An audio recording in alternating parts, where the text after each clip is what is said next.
Hello, and welcome to the Fairy Tale Magazine's Author Talks, a series where we bring you conversations with writers, artists, scholars, and poets who use fairy tale and folklore in their work. I'm Kelly Jarvis, and today I am joined by Dr. Jack Zipes, a literary scholar and author who is Professor Emeritus at the University of Minnesota. A lifelong activist, Dr. Zipes holds degrees in political science, English, and comparative literature from Dartmouth College and Columbia University. But most of us at the Fairy Tale Magazine know him for his extensive work with fairy tale, folklore, and critical theory. He has authored, co-authored, and edited well over 50 books, including The Great Fairy Tale Tradition, From Straparola and Basile to the Brothers Grimm, Don't Bet on the Prince, Breaking the Magic Spell, Radical Theories of Folk and Fairy Tales, and the Trials and Tribulations of Little Red Riding Hood. His honors include the International Brothers Grimm Award, the Folklore Society Catherine Briggs Award, the Mythopedic Scholarship Award, and the World Fantasy Convention Award for lifetime achievement. Now a happily retired professor, Dr. Zipes has turned his attention to creative writing, penning folklore and fairy tale inspired novels, including his latest, The Wrath of Peace, or How the Wellikans Saved the World. Dr. Zipes, thank you so much for joining us today. Thank you for inviting me. Now, before we move into your creative endeavors, which is the focus of our little chat today, we do have to touch upon your academic work. Can you share with us what inspired you to wander down the path of fairy in academia and how you created a flourishing scholarly career out of the study of fairy tale and folklore? Well, I actually was not trained in folklore. All my work when I was at Dartmouth and Columbia, and I studied also in Germany at the University of Munich and also the University of Tübingen. So all of my work initially uh, uh, did not deal with folklore or fairy tales.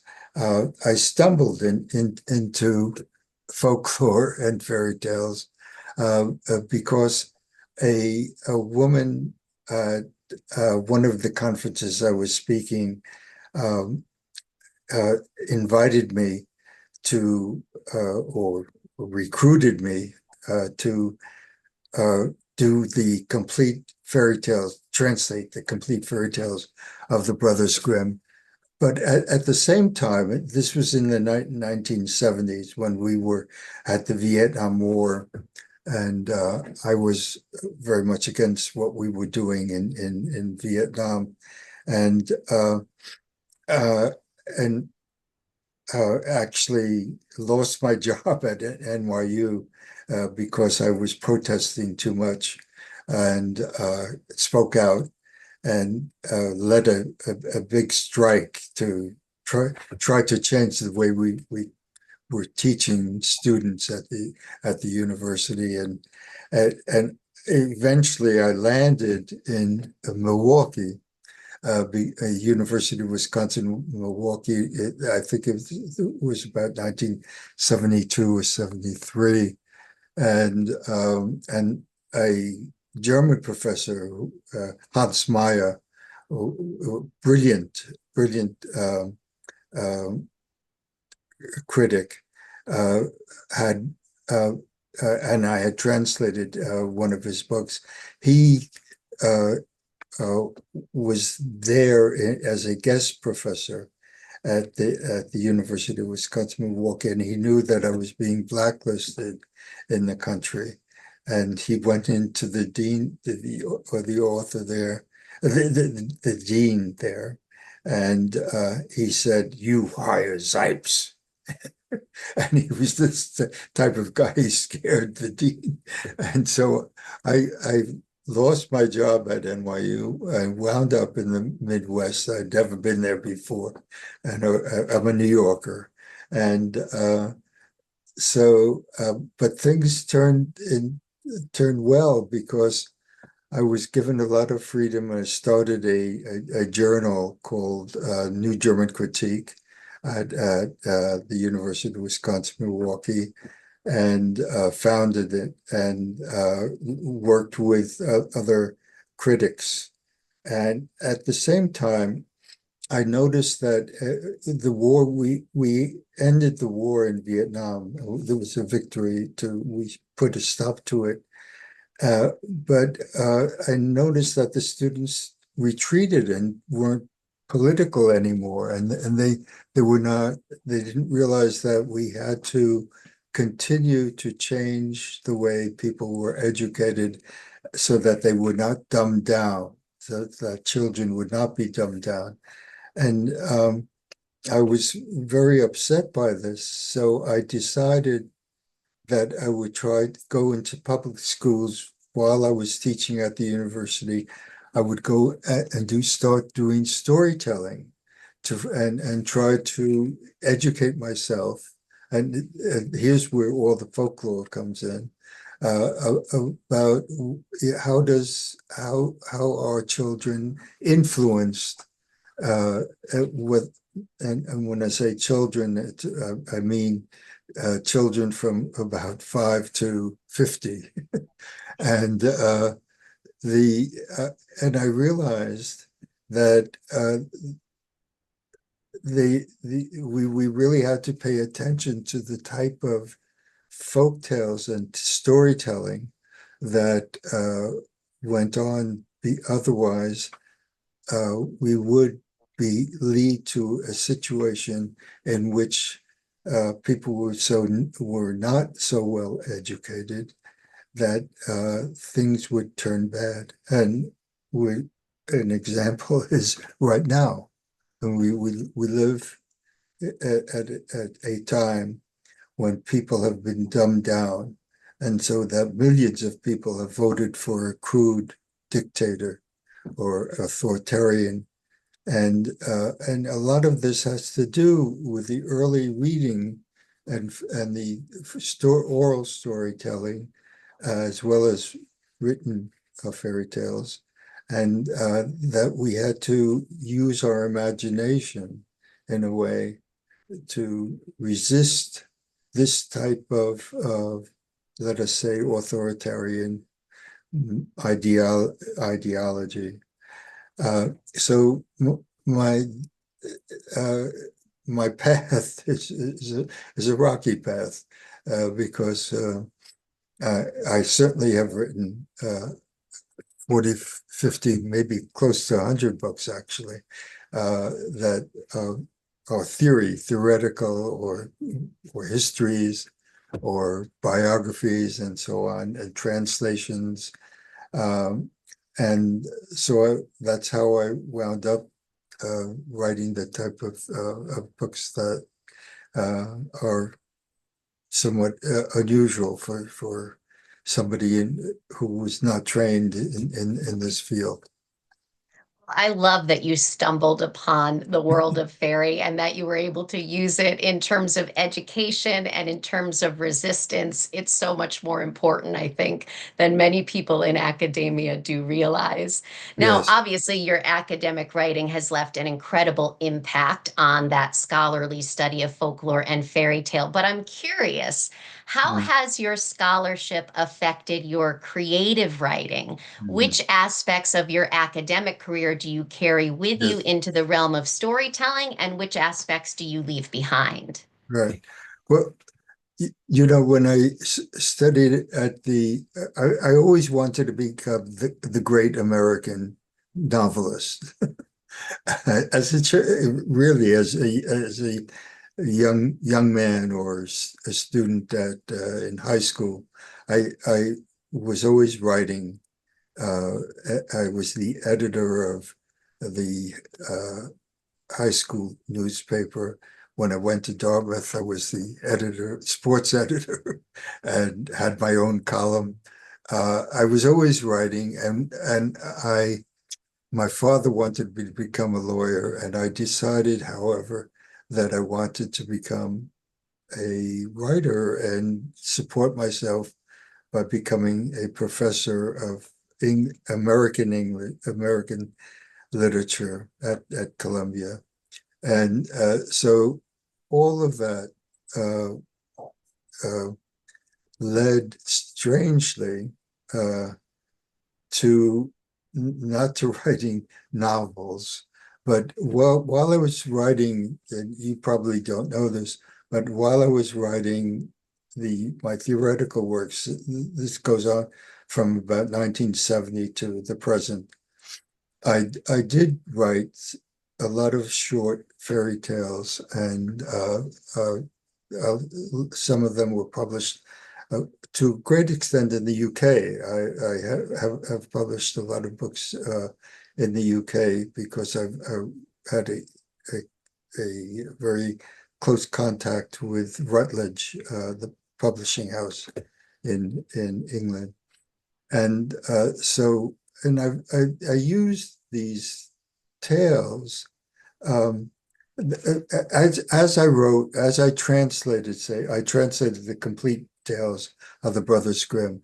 I translated an Italian author who was extremely important. I translated all of his tales, and the French tales from the 18, I'm sorry, 18th century. And so I was always writing stories, so to speak, through translations. I was doing, and I was learning how to write fairy tales or folk tales or tales in general. So I have published and with small presses um, in the UK and also in Germany and other places. And I use these tales, I use my imagination to really distance myself from the conflicts and problems that we're having in our societies. And so most of the work that I do or some of the work that I've done has never been published, but a good deal of it has recently, because I've retired from the university, or I retired about 15 years ago, and I've had more time to push publishers, particularly Princeton University Press and Routledge and some other presses. And I have a series at Princeton called Oddly Modern Fairy Tales. But these are not just my books. I edit uh, uh, books that very good authors have written in books that reflect what is going on in Europe, Asia, and so on. So I'm very busy. Sounds like it. And I love that you've developed your storytelling voice in a myriad of ways. I think that's fabulous. I especially love that you had a sports column when you were in college, because my son is a sports writer and I get Oh, very really? excited whenever he'll Okay. make a fairy tale reference to a Cinderella team in his sports writing. So maybe there's hope for him. I'm gonna tell him he could still wander down the path of fairy as well. Yes, he Let's might. segue now, though, to talk about your new novella, The Wrath Yes, of Peace, or How the Wellikans Saved the World, which yes. follows the adventures of twin witches, Zack and Anya, as they navigate a world that is ruled over by a ruthless dictator whose name is Nexus. So, a lot of political commentary Yes. embedded in this story. Your book is dedicated to your own grandchildren, Anya and Little Jack. Did your grandchildren inspire the protagonists in your story? And what do you hope your grandchildren and other young readers will take away from your book? Yeah, yeah, yes, they did. They're unfortunately they live in Portland. I live in Minneapolis, and so I don't get to see them all that often. But when I do, I'm very close to them. And And of course, the Anya is there's Anya and Jack, not Zach, but in the book it's Zach. So I put them in this book, and I wrote this book to a great extent because I feel that they are being born or have been born at a time when things have turned for the worse for in our country, and it's really terrible how things are going on. And I wanted to write a book that, to a certain extent, would enable the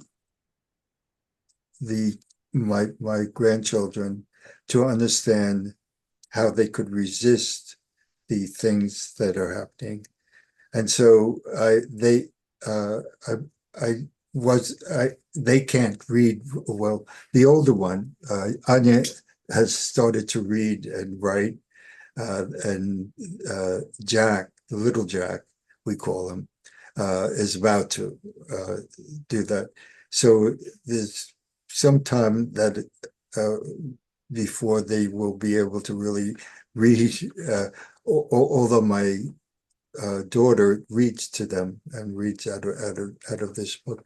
And but by the way, this is just the beginning of a trilogy. There are two other books that Austin Macaulay publishers in New York and London. They're publishing the sequels. I've finished writing them, and the sequels will be out in hopefully in the fall or winter. One is called Home is Not Sweet, or How the Wellikans Found Truth. And the third volume is Lost and Found, or How the Wellikans Helped the Twins Avoid a Catastrophe. And so what I'm hoping is that slowly my grandchildren will be able to read what I've written, but they have inspired me because of the fact that they're in a dilemma. They're in a dilemma, and the dilemma is how are they going to survive in a country that has moved from democracy to authoritarianism? So, but it's a very cheerful but my trilogy is very cheerful, and Yes. I hope you've seen how Was just going to say, well, they have a lot to look forward to, your grandchildren. So I love that you already have sequels planned to be published. But I was just going to mention that your book does juxtapose this technological wasteland with a yes, world that is full of natural beauty. yes, Zach and Anya transform themselves into winged creatures like birds and bees, and they're right, frequently seen dancing and singing songs of liberty and peace and freedom. Why was it important for you to embed these moments of joy and wonder into a yeah, narrative that does address such dark and difficult themes? right, right. This is it's really important, I think, for us now to have hope that we can overcome uh, what is sort of like uh, tainting the way we have been living up until now. And so for me, it was very important not to write a pessimistic type of novella, but to write a novella that would show that we can resist, and we can also transform. Technology is not evil in and of itself, but technology can also be used to oppress uh, young people, or not not just young people, all people. And what I wanted to show, and have shown, I think, in the trilogy, but let's stick with the one book that the Wrath of Peace. I wanted to show that we can keep that spirit of working, of empathy and working together uh, to overcome people who are using technology to uh, just oppress and gain fame for themselves. And so I wanted to use imaginative. I didn't want to preach in any way. I just wanted to be imaginative and show how joyful Zach and Anya are always doing these little jigs throughout the book. And at the end of it, of course, they're happy and still jigging and leading the way to say the final two novels, the novellas that I've written. I love the joy in the book, and I love how it's balanced with what's quite a serious message because even in resistance, there can still be joy and there can Yes, still be happiness. And I right. think that's such an important message, particularly for children. Well, I Yes, don't want to offer any spoilers to people who haven't read the book yet. So let's talk yes, about one of my favorite features of the book, which is the narrative voice. You yes, use a narrative voice to frame Zach and Anya's adventures, and that yes, voice directly addresses the readers. It right, explains things about the world to the readers, and I think it really reassures readers that everything is going to be okay.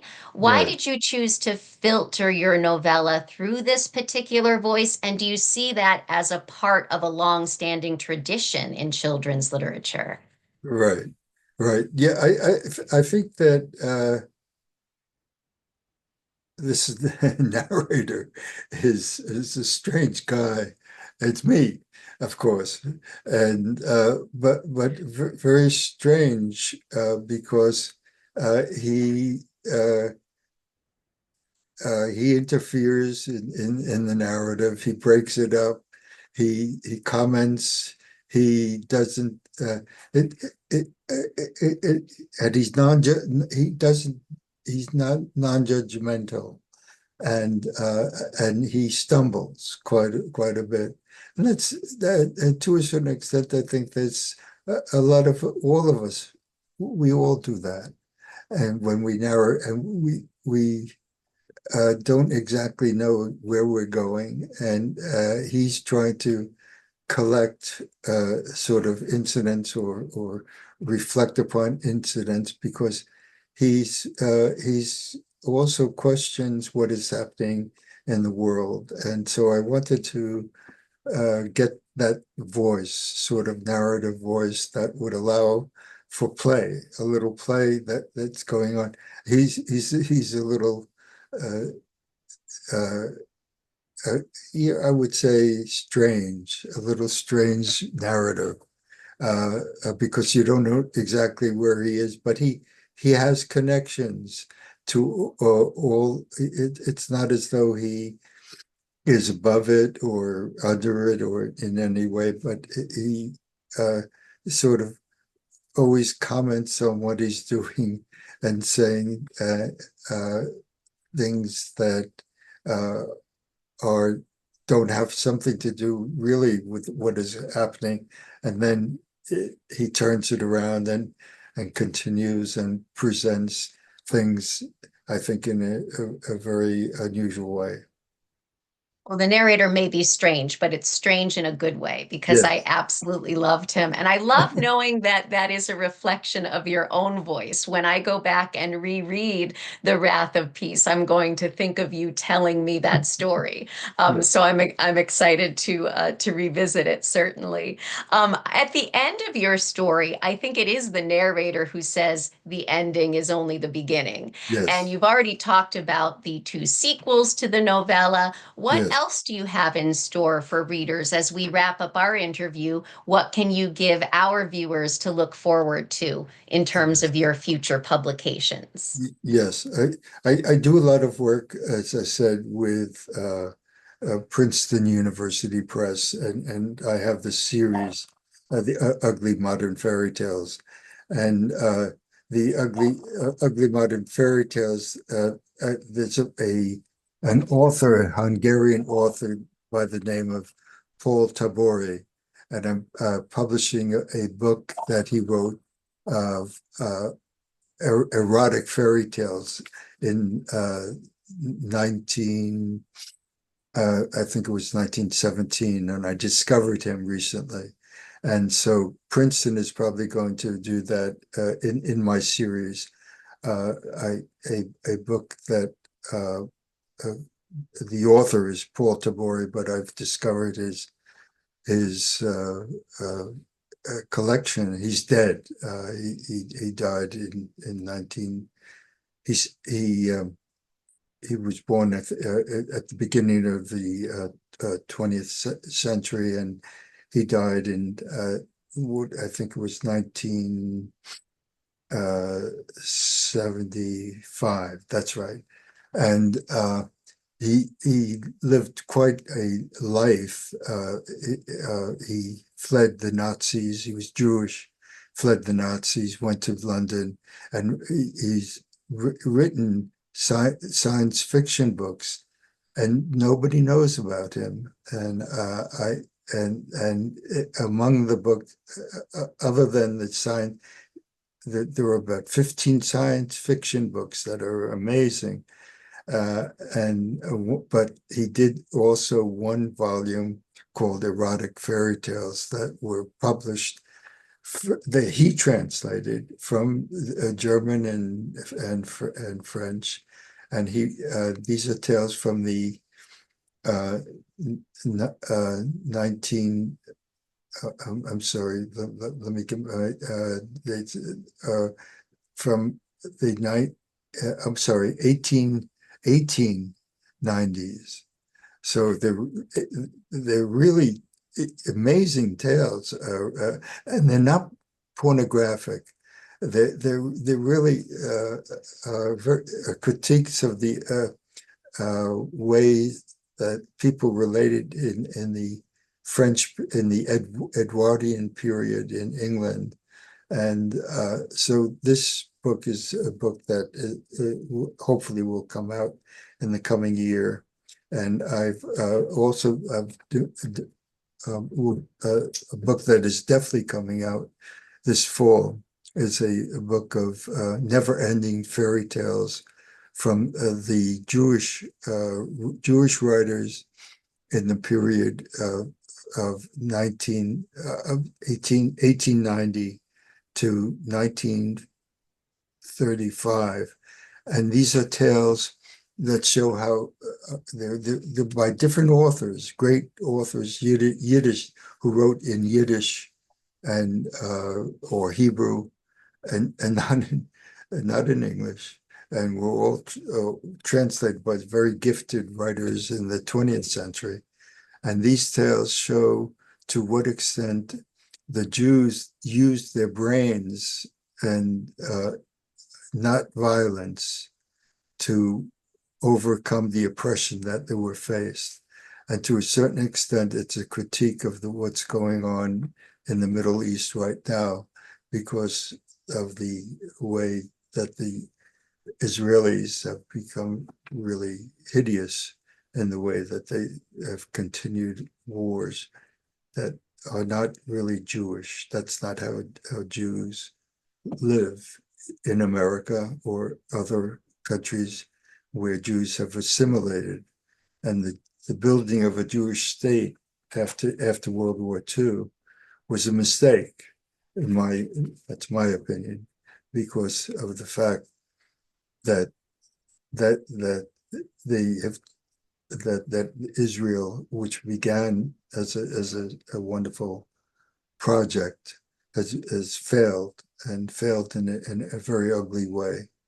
And so this anthology is very important. I'm Jewish myself, and I feel that it's really important that we do as much as we can to end what's going on and to reflect upon this in literature as well. And these are not my voices. These are voices that showed, at a certain time when Jews did not have the power that they have now, or Israelis have now. So I'm very concerned about that. Well, I think that giving voice to stories that have been forgotten and translating stories into new languages is a wonderful way for you to continue your acts of resistance against disruptive power. So I think that's really quite beautiful. Dr. Zipes, my children's literature students and my fairy tale and folklore students know your name well. They use your work often when they're writing papers for my classes. So I am so excited to share your creative work and this interview with all of them. Thank you so much for joining us today. Well, thank you very much. It's been a pleasure for me. The Wrath of Peace, or How the Wellikans Saved the World, is available at all major retailers, and you can learn more about Jack Zipes on his website, jackzipes.com. Once again, I'm Kelly Jarvis. This has been Author Talks, and for everyone at the Fairy Tale Magazine, thanks for watching.